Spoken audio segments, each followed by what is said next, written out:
साधु जी सीताराम। अरे जोर से बोलो। अरे वाह, हम 7 दिन में नहीं थके या दिन ना रात बोल रहे, तुम बैठे बैठे थक गए। बोलो जोर से। लगना तो चाहिए कोई बैठा है। अगर कहोगे सीताराम मिलेगा आराम, खाने में मिलेगा बादाम, बन जाएंगे काम। हैं? तो धर्म विरोधियों का हो जाएगा इंतजाम। हैं? अगर कहोगे सीताराम, बोलो सीताराम, जोर से बोलो। हाँ, अब कुछ बात। आज की यात्रा शुरू करने के पहले कथा विराम का दिन है और प्रारंभ में ही आज एक ऐसा दिन है, आज के ही दिन हमारे भारत देश के एक ऐसे महानतम महापुरुष जिन्होंने अंग्रेजों के पहले ही भारत को आजाद घोषित कर दिया था, ऐसे हमारे भारत देश के वीर सुभाष चंद्र बोस जी का आज जन्म उत्सव है।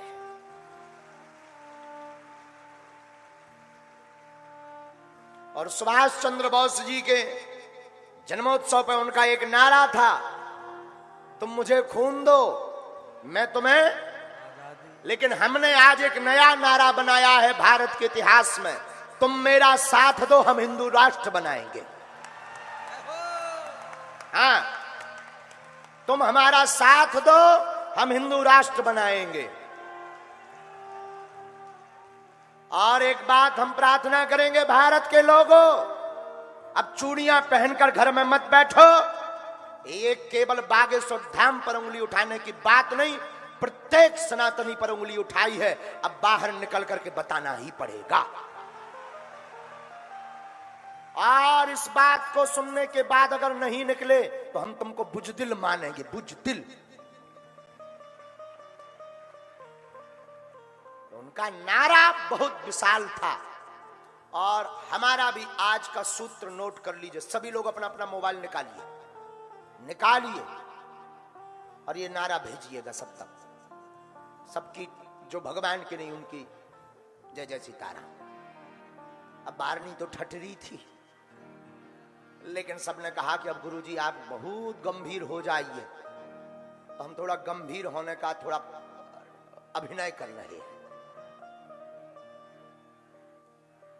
मेरे भारत के लोगों, आज रायपुर की इस धरती से हम ललकार कर कहते हैं, इस भारत में ऐसा कोई नहीं जिसके ऊपर उंगली ना उठी हो, चाहे वो मीराबाई हो, चाहे रैदास हो, या कबीर हो, या गोस्वामी तुलसीदास हो।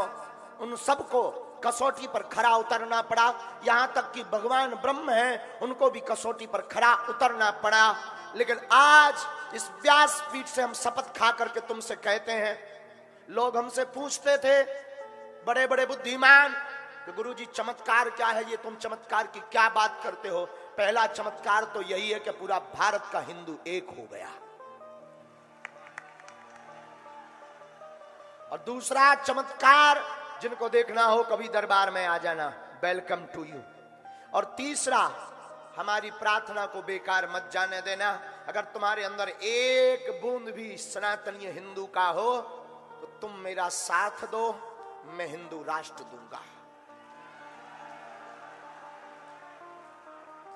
ना तो मुझे कोई राजनेता बनना है मेरे पागलों, ना हमारी कोई पार्टी होनी है। ऐसा कभी विचार मत करना कि अब गुरुजी पार्टी में जाएंगे या नेता बनेंगे या किसी पार्टी का सपोर्ट करेंगे। ना हमें पार्टी में जाना है, हम तो सिर्फ अपने सनातनियों को एक करने की बात करेंगे। और अगर ये बवाल है, अगर ये विवाद है, तो बना रहने दीजिए। अब इस बात को सुनकर के भी अगर तुम मेरे पागलों अपने घर से बाहर नहीं निकले, अपनी जबान नहीं खोली, और भारत के प्रत्येक संत हमारे साथ हैं, ये हमारा सौभाग्य है। कोई ऐसा साधु नहीं जो हमारे साथ ना हो, और हम सब साधुओं से प्रार्थना करेंगे, 13 अखाड़ों से प्रार्थना करेंगे अब छुप कर बैठने की बात नहीं है। बागेश्वर धाम तो एक बहाना था, असलियत में इन धर्म विरोधियों को सनातन को निशाना बनाना था। लेकिन बालाजी ने ऐसा मुंह पर तमाचा मारा कि इनको भी होश ठिकाने लग गए। सुभाष चंद्र बोस का एक और संकल्प था जो उन्होंने करके दिखाया था। उन्होंने आजाद हिंदुस्तान की घोषणा की थी। ये हिंदुस्तान आजाद है जब अंग्रेजों की हुकूमत थी, और हम भी आज घोषित करते हैं कि ये भारत हिंदू राष्ट्र है।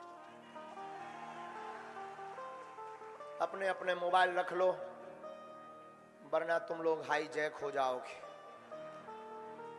दुनिया भी बड़ी विचित्र है, इनको कुछ कहने के लिए कुछ ना कुछ तो चाहिए ही चाहिए। लोगों ने भगवान राम को नहीं छोड़ा, मीराबाई को नहीं छोड़ा, कबीर बाबा को नहीं छोड़ा, रैदास को नहीं छोड़ा, तुलसीदास जी की रामचरितमानस की कितनी बार परीक्षा नहीं ली गई, हमें कब छोड़ेंगे। अब इन चुनौतियों से भागना नहीं है, हम प्रत्येक हिंदुओं से कहेंगे अब जागना है। क्या करना है? जोर से बोलो ना। कौन कौन आज सनातनी हिंदू राष्ट्र बनाने के लिए शपथ खा रहा है?